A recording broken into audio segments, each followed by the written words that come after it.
Okay, we're going to start on section 3.2. And in this part, we recall that it says derivative rules for the whole chapter, but still relying on difference quotient. Although in 3.1, formally stated it's a derivative.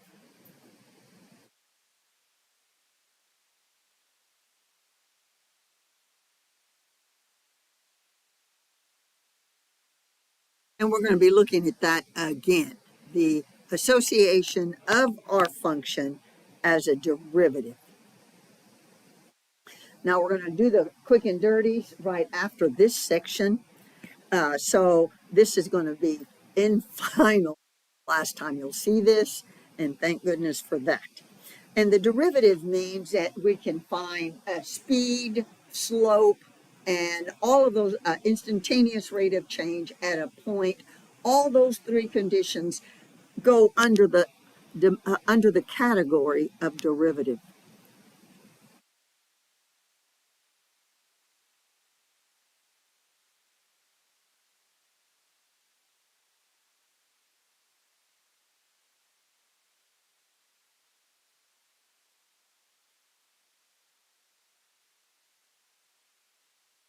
So these three can now be associated with the word derivative. And that is the crux of it. And then, of course, we know the difference between a secant line and a tangent line. Because we use a derivative, we can make the tangent line occur at x value, that slope on that curve. And so we look at the average rate of change as what we get for a secant line, because we did that in chapter 2. And then we went to the difference quotient to get the tangent. Does everybody recall? Okay. So in this case, we're looking at notations for derivative, and there are a multitude. Depending on what textbook and what instructor you have, their preference is always very distinct. The one that's most used is that guy. But if we're looking at a polynomial, we'll have this guy.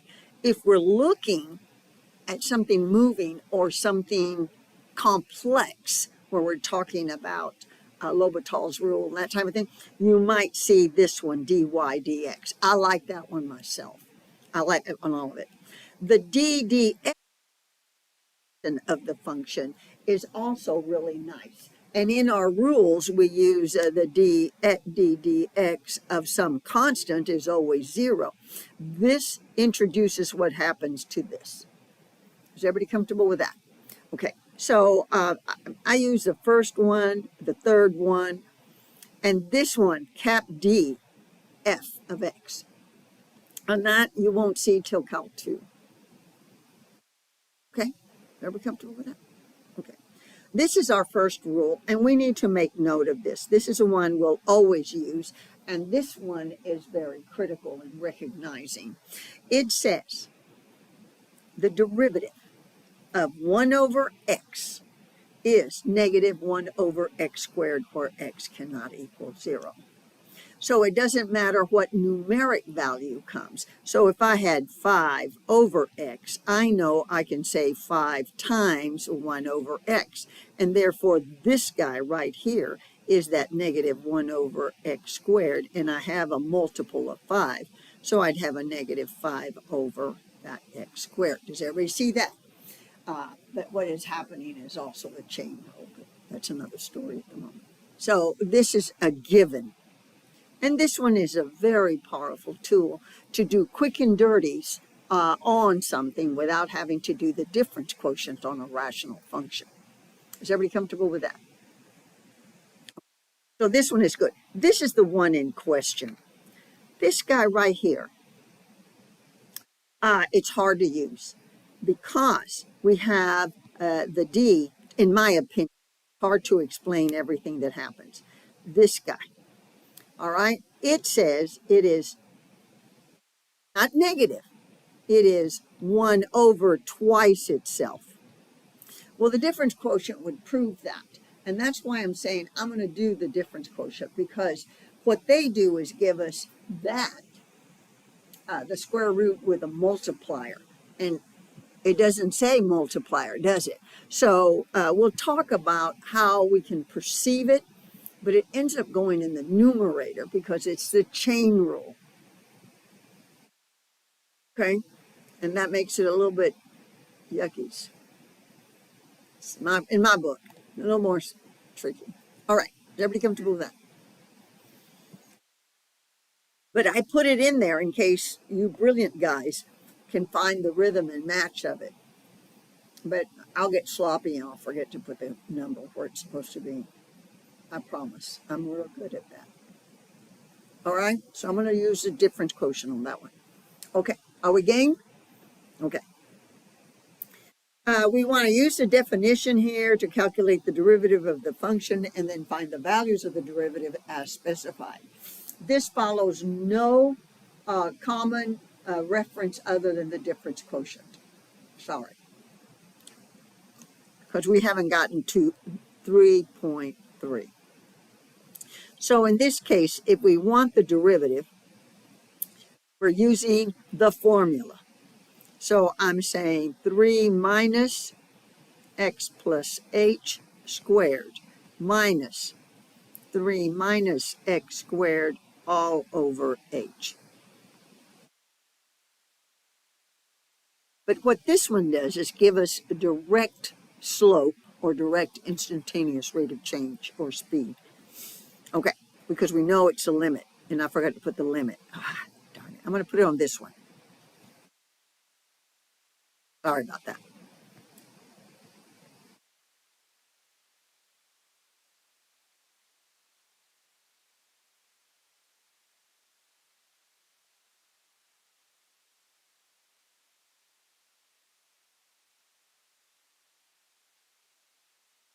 It's all the little math that you all are totally bored with, unless you've taken this stuff before and you apply the quick and dirty, because I have no way of knowing. But for instructional purposes, I am going forward. On the exam, you're on your own. Do it any way you like. And I would never go back to this. Okay, just so, personal opinion.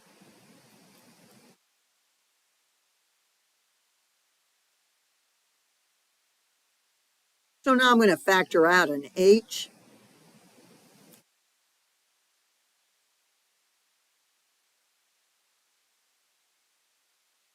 I'm going to cancel. I'm going to apply the limit.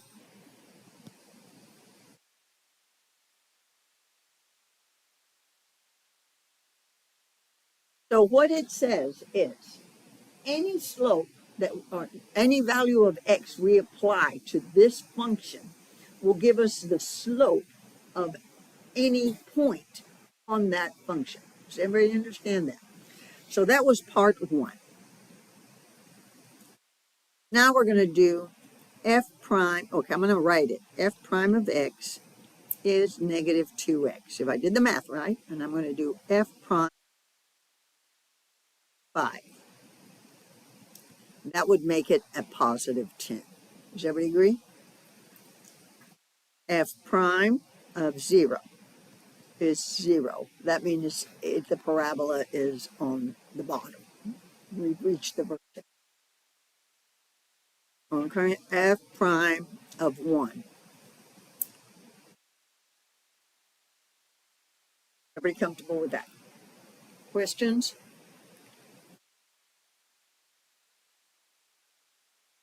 Right.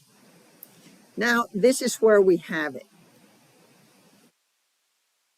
See, okay, because they said up here, the square root of x is 1 over 2 square roots of x. So I'm thinking I could rewrite this, but I don't trust myself. as the square root of 3 times the square root of theta, correct? And it becomes a multiplier. This is the only way I can see it. Is everybody okay with that? But it gets more tricky. That's why I'm saying. Okay, so because this one, it'll work. So this is going to be, and we're going to do the long way too to make sure the math is correct on my part. According to what it said this. Okay, now I want to do it the long way to make sure that my logic is correct.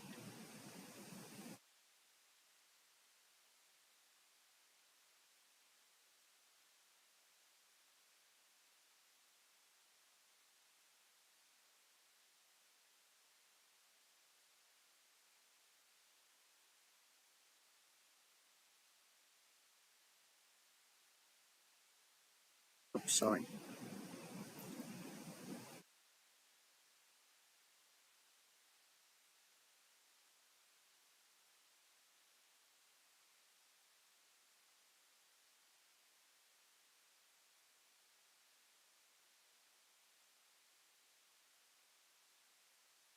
On this guy, I have to do conjugate.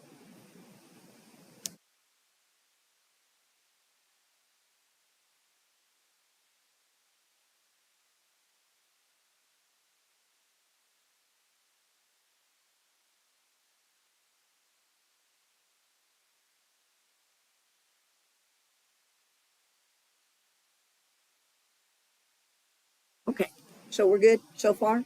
Okay. So when I do this math,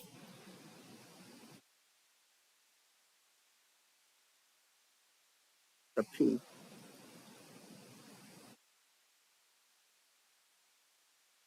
on the top, I'm going to have 3 theta plus h minus um, 3 theta, sorry, over h times this.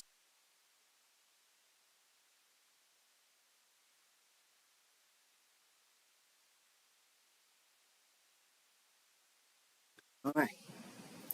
When I do this, I'm going to simplify, and I'm going to go sideways.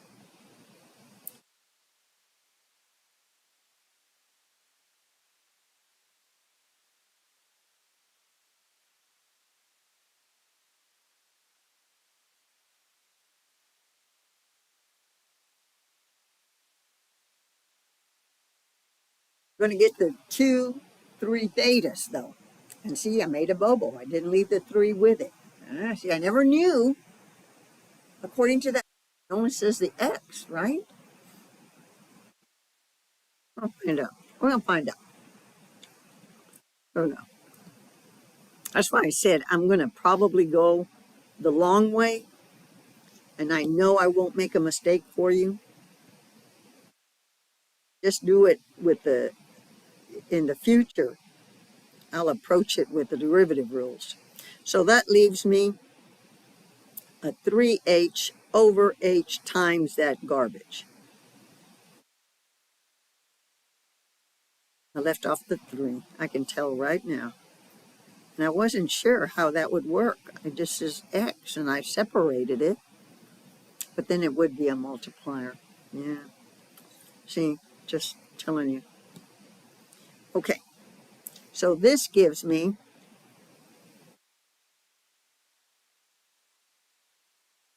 as I take the limit,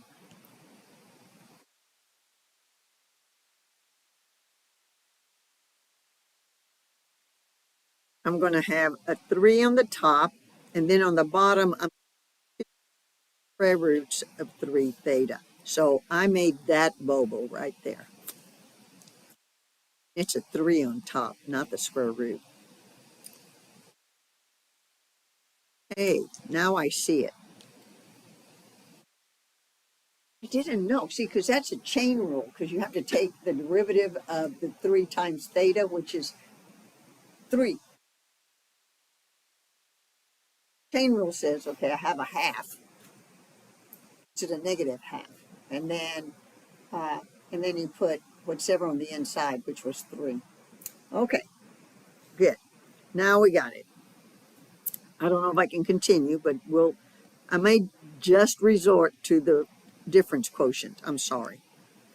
I just don't want to make a mistake on the notes and then go, ugh.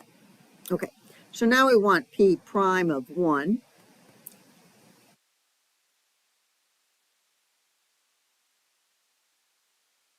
prime of 3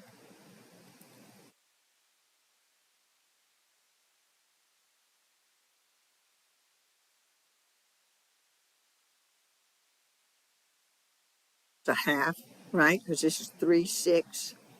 It's a half. Yes? Okay, just making sure. And then we have a fraction. Our friend.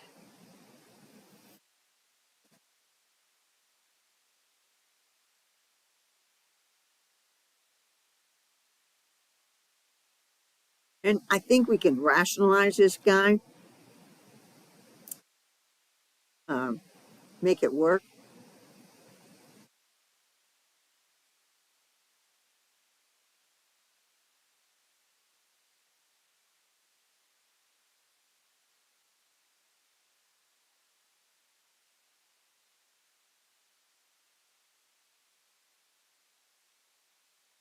This guy will be nice. Oh, sorry.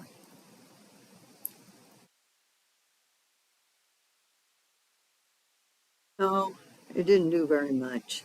Just a lot of math.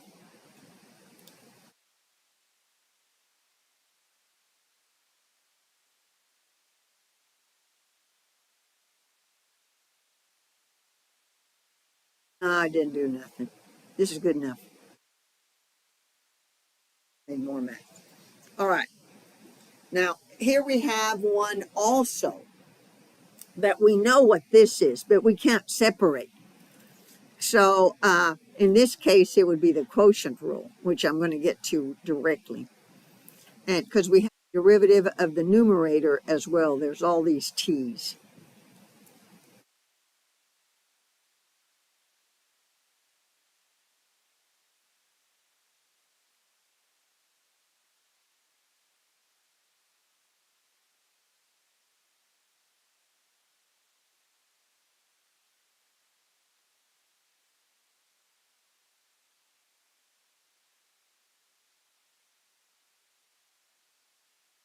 And of course, that's just a limit.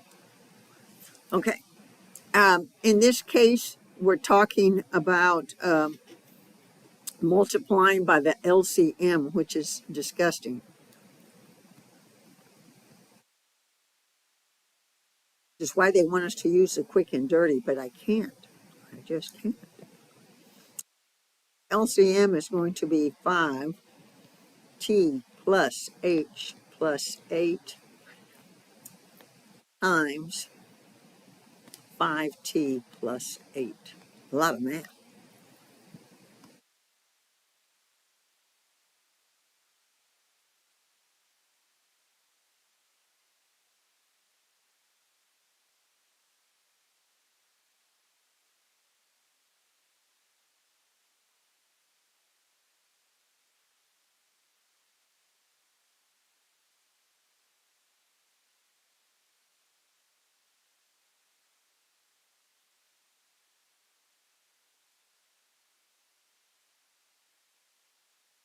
We just need to worry about the top.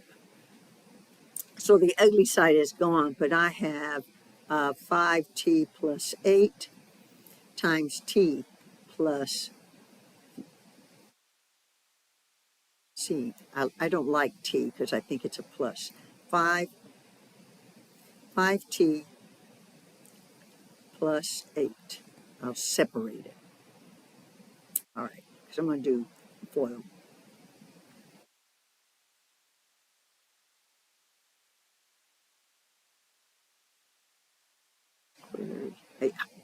And then I'm going to have h.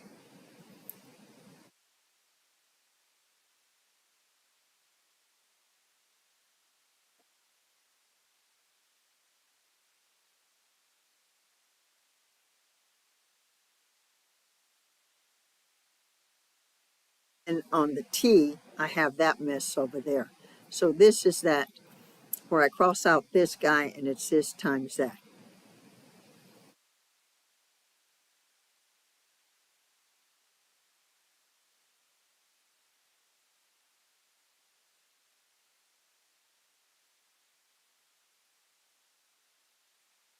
We're going to do the t times this guy.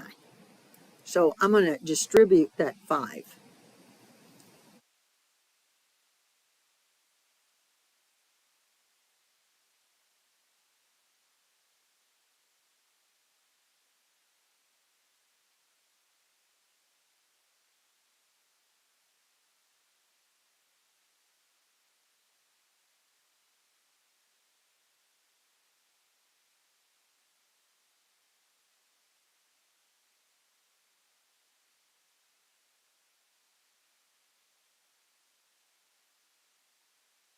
Okay, now we're going to distribute that negative.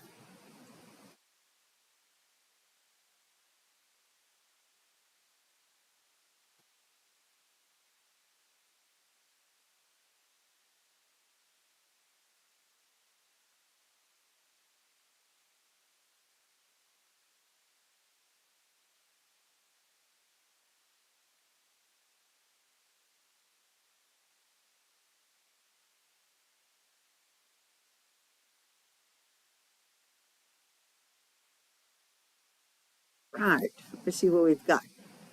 Additive inverses. That's it, right? I have a TH here.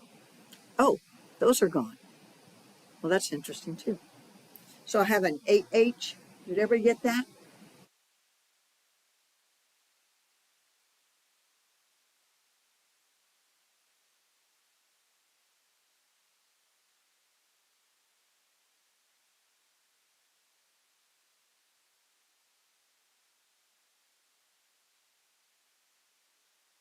Okay. I have these cancel. So I have 8.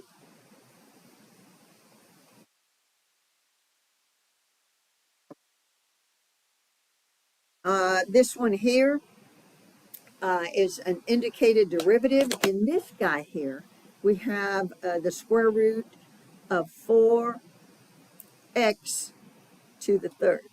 That's what we've got. And there is nothing we can do with this guy other than the fact that we know it's a square root.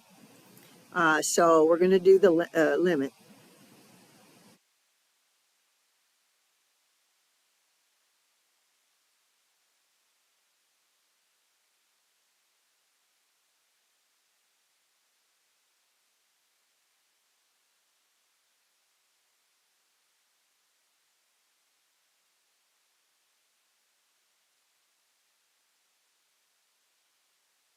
And this is absolutely ugly because we cannot really distribute that through it because it's not a multiplication. So in this case, we would definitely have an issue on what we should do. And we're going to multiply by conjugate because then we can have h approaching 0 in order to make this guy something we can live with. But I don't know because we're going to have to do multiply by not conjugate. That won't help me. I need to make it a common, so a cubit. I have to cube it.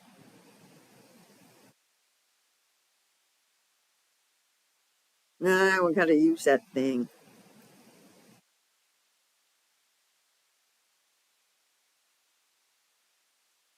Got to use that. Good. Let's see what we have. It's a lot of math there on the difference quotient. We're using this guy, square root, and it's twice. And when we did it here, we had to do the chain rule. I'll remember that when I did it right here. So this guy became 3 over twice the square root of that. Now I have a cubic,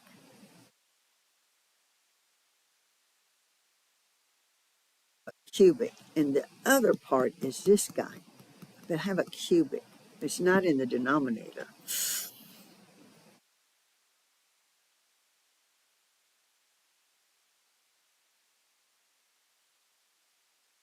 I'm going to hold up on that because I'm going to tell you the quick and dirty on it.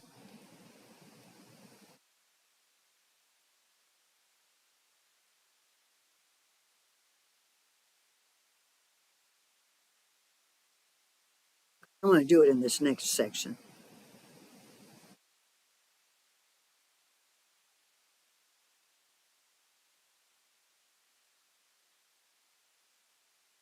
There is no way I can do that kind of math. It's just taking me the whole page. So we're cheating. Okay, the derivative rule for this guy right here is a power rule. And it says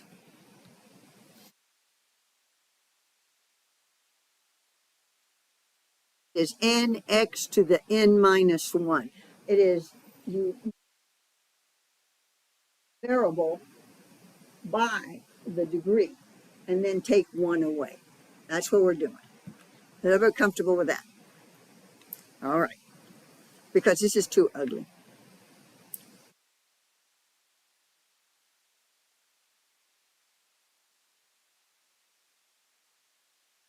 So I'm going to get dy dx as, I'm going to multiply 3 halves times the 4, and I'm going to subtract 1, minus 1. So that's 2 over 2 to the 1 half. I'm going to simplify.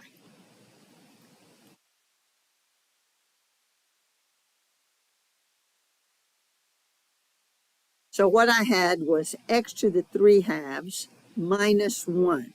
So x to the 3 halves minus 2 over 2 is x to the 1 half, in case you all didn't catch that. I'm going to this next time. All right.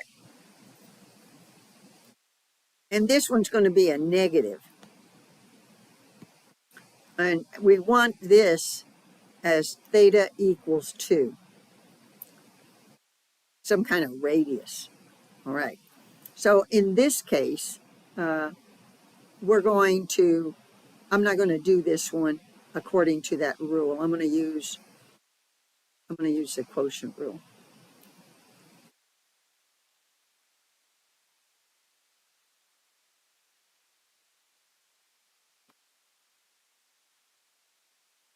So in this case, we don't have a variable on top, so we know it's going to be negative.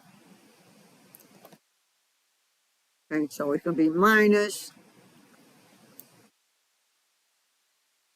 1 times the bottom, derivative of the bottom,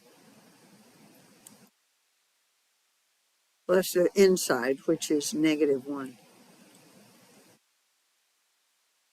Okay, and on the bottom, it's the bottom squared. So we have that guy. Okay, so this is a reciprocal value. So a negative is a positive. So I'm going to move this downward.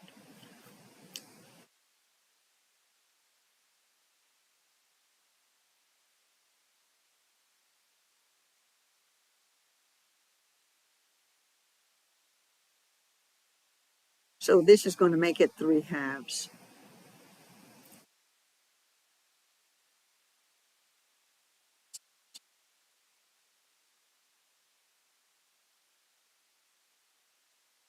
Oh, and times 2. Sorry. It's a half. Forgot the half. This should have been a half.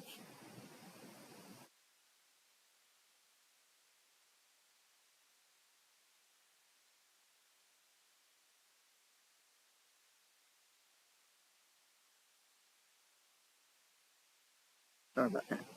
This is not negative. This is a positive. So 1 half. This is what happens when I subtract 1.